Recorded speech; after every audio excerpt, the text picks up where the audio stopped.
બીજી બાજુ ગાંધીનગરમાં પણ મુખ્યમંત્રી કાર્યાલયને ઉડાવી દેવા માટેની ધમકી મળી છે। બોમ્બથી ઉડાવી દેવાનો ધમકી ભર્યો મેલ મળતા દોડધામ મચી છે। સીએમ ઓફિસમાં બપોરે એક કલાકે વિસ્ફોટ કરવાની ધમકી આપવામાં આવી અને આરએસએસ કચેરીને પણ બોમ્બથી ઉડાવી દેવા માટેની ધમકી મળી છે। સાંજે 5:11 આરએસએસ કાર્યાલયને વિસ્ફોટથી ઉડાવી દેવા માટેની ધમકી છે। આ સ્વર્ણિમ સંકુલમાં તમામ વિભાગની ઓફિસો હાલ તો આ મેલ મળતાની સાથે ખાલી કરાવી દેવામાં આવી છે। ધમકી ભર્યો ઈમેલ મળતા સુરક્ષા એજન્સીઓ પણ હાલ તો દોડતી થઈ ગઈ છે। એસોસિએટ એડિટર અરુણ શાહ આ મુદ્દા પર લાઈવ જોડાઈ ગયા છે। અરુણ, જે પ્રકારે ધમકીનો સિલસિલો ફરી એકવાર શરૂ થયો છે, એક તરફ અમદાવાદમાં એએમસીની મુખ્ય કચેરીને ધમકી ભર્યો મેલ મળ્યો, બીજી બાજુ ગાંધીનગરમાં મુખ્યમંત્રી કાર્યાલય કે આરએસએસની ઓફિસ હોય તેને પણ આ ધમકી ભર્યો મેલ મળ્યો છે ઓફિસ ઉડાવી દેવા માટેની। સમયની સાથે કેટલી ગંભીરતા આ વાતની લઈ શકાય હવે?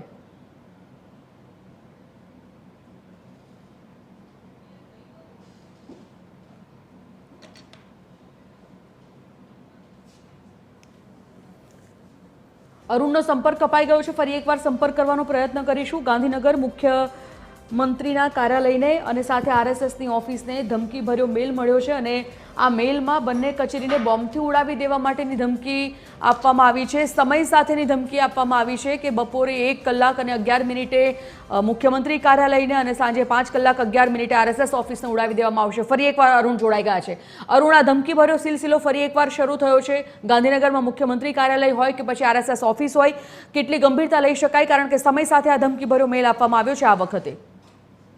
સંજીવની, જે પણ 3 જગ્યાઓ જે રીતે બોમ્બની ધમકી જેને મળી છે અને ઈમેલના માધ્યમથી આ ધમકી મળી છે, ચોક્કસ રીતે કહી શકાય કે આ 3 જગ્યાઓ સંવેદનશીલ છે એવું ચોક્કસ રીતે કહી શકાય। પહેલાં વાત કરીએ તો અમદાવાદ કોર્પોરેશનની જે વાત કરી, આપે જે અગાઉ પણ રિપોર્ટરે જે વાત કરી તેના પ્રમાણે અમદાવાદ મ્યુનિસિપલ કોર્પોરેશનમાંથી સમગ્ર શહેરનો જે વહીવટ હોય, એ વ્યવસ્થા તંત્ર હોય, એ દાણાપીઠ અમદાવાદ ખાતેથી ચાલતું હોય છે। સૌથી મહત્વપૂર્ણ રીતે ગાંધીનગરમાં અને એમાં પણ ખાસ કરીને મુખ્યમંત્રી કાર્યાલયને જે ધમકી મળી છે, ચોક્કસ રીતે ચિંતાજનક કહી શકાય। સ્વર્ણિમ સંકુલ 1માં આ ગાંધીનગરમાં મુખ્યમંત્રી કાર્યાલય આવેલું છે। 4થા મજલા પર ગાંધીનગરનું મુખ્યમંત્રી કાર્યાલય આવેલું છે। સ્વર્ણિમ સંકુલ 1માં કે જ્યાં તમામ પ્રકારના ગુજરાત સરકારના કેબિનેટ મંત્રીઓ જ્યાં બિરાજમાન થાય છે, જ્યાં કેબિનેટ મંત્રીઓની ચેમ્બર આવેલી છે, તેમના સ્થાને તે સ્થાન ઉપર આ ધમકી મળી છે। એટલે ચોક્કસ રીતે આ ધમકી જેવી ગઈકાલે બપોરે 1 વાગ્યાના આસપાસ આ ધમકી મળી છે, ત્યારથી કહી શકાય કે જે રીતે ગાંધીનગર પોલીસ સજાગ બની છે અને ગુજરાત પોલીસે પણ આ સંદર્ભે ત્વરિત પગલાં લેવા માટેનું શરૂ કર્યું છે।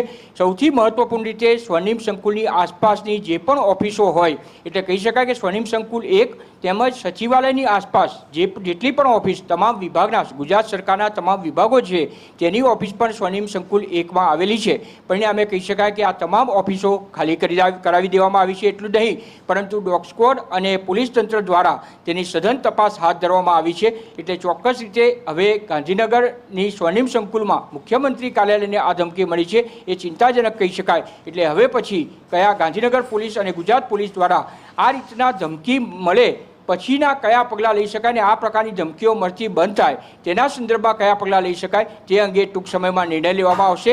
અત્યારે ડીજીપી સહિત સમગ્ર ગુજરાત પોલીસ આ અંગે ચિંતાતુર છે। હાલના તબક્કે લોકોએ પણ સ્વેચ્છાએ જાગૃતિ દાખવવાની જરૂર છે અને આવી કંઈ પણ જે દ્રશ્યમાન હોય અને કંઈ પણ ધમકી અંગે કંઈ પણ શંકા જાય તો લોકો ચોક્કસ રીતે ગુજરાત પોલીસને જાણ કરે અને આના સંદર્ભે ત્વરિત તપાસ હાથ ધરીને આ પ્રકારની ઘટનાનું પુનરાવર્તન ન થાય તેના માટે ગુજરાત પોલીસ પણ અત્યારે કટિબદ્ધ બની છે। જી અરુણ, સવાલ એ થાય કે અગાઉ જ્યારે આ પ્રકારની ધમકી મળતી હતી, શાળા હોય કે કોર્ટ પરિસર હોય, એ સિલસિલો રોજિંદો લાગ્યો હતો।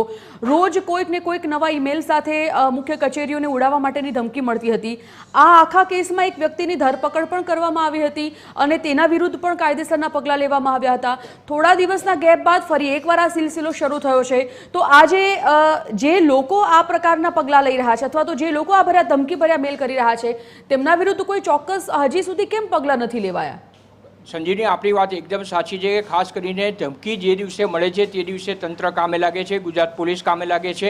જે તે વિસ્તારમાં આ ધમકી મળી હોય અથવા જે વ્યક્તિને મળી હોય તેના આસપાસ જે વિસ્તારમાં રહેતો હોય તેનું તંત્ર કામે લાગે છે। પરંતુ તેના પછી શું એ સંદર્ભે જે ધારો કે ઈમેલના માધ્યમથી આ ધમકી મળી, તો ઈમેલ ક્યાંથી થયો, ઈમેલ કઈ વ્યક્તિએ કર્યો, કયા વિસ્તારમાંથી કર્યો અને તેનું લિંકઅપ શું છે, તે સમગ્ર કડી મેળવવા માટેની જે આખી જે કડી હોય એ મળવાનો પ્રયાસ આજ સુધી ધમકીઓ અનેક પ્રકારની મળે છે, પરંતુ ત્યાર પછી શું તે દિવસે મીડિયા પણ આ સમાચારો ઉપર મુખ્ય રહે છે, પરંતુ ત્યાર પછીના દિવસે એ ઈમેલ મોકલ્યો કોને, ક્યાંથી એ મેલ આવ્યો, ગુજરાત પોલીસ દ્વારા તેના સંદર્ભમાં શું કાર્યવાહી કરી, તે સંદર્ભે જે નક્કર માહિતી હોવી જોઈએ એ માહિતી આજ દિન સુધી છુપાઈ રહી છે અથવા પ્રાપ્ત થઈ નથી. એટલે ચોક્કસ છે કે આ પ્રકારની ધમકીઓ મળે ત્યારે ગુજરાત પોલીસે સતર્ક બનીને આ સંદર્ભમાં મૂળમાં કોણ રહેલું છે અને કઈ કડી રહેલી છે તે ન માત્ર ગાંધીનગર કે જે તે સેન્ટરમાં જે બની હોય અથવા જે જગ્યાએથી મળ્યું હોય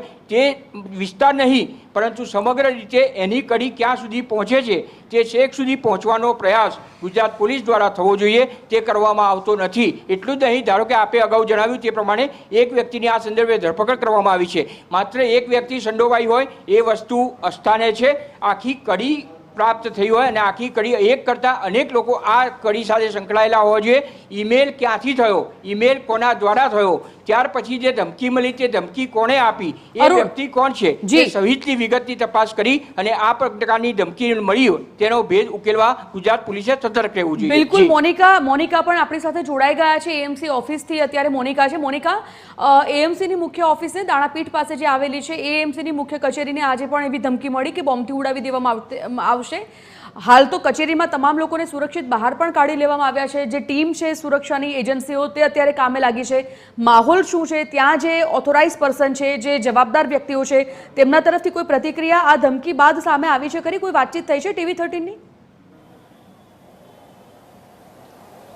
બિલકુલ. તો સંજીવની, હજી તો જે પ્રમાણે ધમકી ભર્યો જ્યારે ઈમેલ પડ્યો છે તો હાલ જે તમામ જે ચેકિંગ જે છે અંદર હાથ ધરવામાં આવી રહ્યું છે અને અલગ જે વાત કરવામાં આવે તો અમદાવાદ મ્યુનિસિપલ કોર્પોરેશન જે કમિટીના જે ચેરમેન, સ્ટેન્ડિંગ કમિટી ચેરમેન છે તેઓ પણ પહોંચ્યા છે અને સાથે સાથે જે હવે થોડીક વારમાં મેયર પણ અહીં પહોંચશે. એટલે કે જે પ્રમાણે ચેકિંગ હાથ ધરવામાં આવી રહ્યું છે, 6 માળની બિલ્ડિંગ છે, બોમ્બથી ઉડાવી દેવાની જ્યારે ધમકી મળી આવી છે તો તેને ધ્યાનમાં રાખીને જે છે આજે સુરક્ષાના ભાગરૂપે જે છે હાલ તો બોમ્બ સ્ક્વોડ અને ડોગ સ્ક્વોડ દ્વારા જે ચેકિંગ હાથ ધરવામાં આવી રહ્યું છે. અને હાલ દ્રશ્યોમાં પણ જોઈ શકો છો કે જે તમામ જે વિગતોનો જે છે ચિતાર જે છે મેળવવામાં આવી રહ્યો છે. સ્ટેન્ડિંગ જે ચેરમેન જે છે કમલેશ પટેલ તેઓ પણ અહીં પહોંચ્યા છે. તમામ કર્મચારીઓ છે જે સુરક્ષાના ભાગરૂપે બહાર કાઢવામાં આવ્યા છે અને સાથે સાથે તમામ માહિતી જે લઈ રહ્યા છે કે કારણ કે કઈ રીતનાની આ બોમ્બ પર ઈમેલ આવ્યો હતો અને કઈ રીતનાની હાલ અત્યારે શું ચેકિંગ હાથ ધરવામાં આવી રહ્યું છે, કઈ હજી કોઈ અંદર છે કે નહીં, આ તમામ જે છે પૂછપરછ જે છે સ્ટેન્ડિંગ કમિટી ચેરમેન દ્વારા જે છે પૂછવામાં આવી રહ્યું છે. કે એટલે કે કહી શકાય કે આ જે બોમ્બ ધમકી ભર્યો જે ઈમેલ જ્યારે આ મળી આવ્યો છે ત્યારે જે તમામ ફ્લોર પર જે પણ ચેકિંગ હાથ ધરવામાં આવી રહ્યું છે. એટલે કે આ સુરક્ષાના ભાગરૂપે તમામ કર્મચારીઓને બહાર કાઢી લેવામાં આવ્યા છે. તમામ જે ગ્રાઉન્ડ પણ જે છે એએમસીનું ત્યારે ત્યાં તમામ કર્મચારીઓ ઊભા હતા, પરંતુ જે ભીડ ખૂબ જ વધુ પ્રમાણમાં થઈ રહી હતી તો તેને ધ્યાનમાં રાખીને તમામ જે કર્મચારીઓ છે તેઓને પણ ઘર જવાની જે છે સૂચના જે છે આપવામાં આવી છે. સાથે જ હાલ પણ જે ઉપર જે બિલ્ડિંગમાં જે ચેકિંગ હાથ ધરવામાં આવ્યું છે બોમ્બ સ્ક્વોડ અને ડોગ સ્ક્વોડ દ્વારા જે છે હાલ ચેકિંગ જે છે હાથ ધરાઈ રહ્યું છે. સંજીવની. ધન્યવાદ મોનિકા આપનો અને અરુણ, આપ બંનેનો ખૂબ ખૂબ આભાર જોડાવા બદલ. તો હાલ તો આજે 2 શહેરોમાં અમદાવાદ મ્યુનિસિપલ કોર્પોરેશનની મુખ્ય કચેરી સાથે જ ગાંધીનગરમાં મુખ્યમંત્રી કાર્યાલય અને RSS કાર્યાલય, આ તમામ ત્રણેય જગ્યાએ આજે બોમ્બથી ઉડાવી દેવા માટેની આ ઓફિસીસને ધમકી મળતાની સાથે જ બોમ્બ સ્ક્વોડ અને ડોગ સ્ક્વોડની ટીમ લાગી ગઈ છે આ સુરક્ષામાં અને તપાસમાં. તમામ લોકોને ત્યાંથી હટાવી દેવામાં આવ્યા છે, કચેરીઓ ખાલી કરાવી દેવામાં આવી છે અને હાલ તો તપાસ ચાલી રહી છે જે ધમકી ભર્યો મેલ મળ્યો છે એ મુદ્દા પર.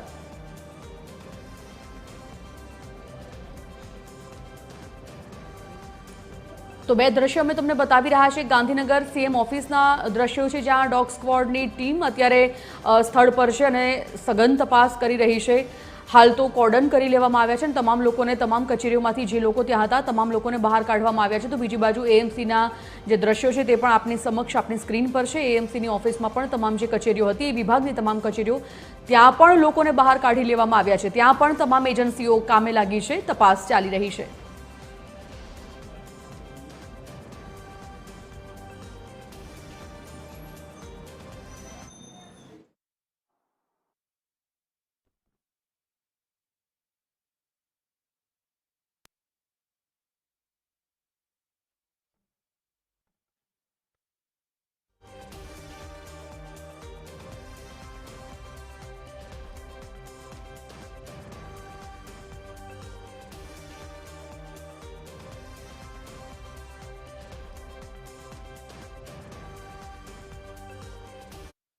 ધમકી મળી હતી મને નથી લાગતું કે આ એક ફ્રોડ મેલ સ્પેમ જેવો હોઈ શકે છે, પણ છતાં પણ પ્રોટોકોલના ભાગરૂપે જે પણ સરકાર એના ઉપર એક્શન લેવાનું છે તે લેશે.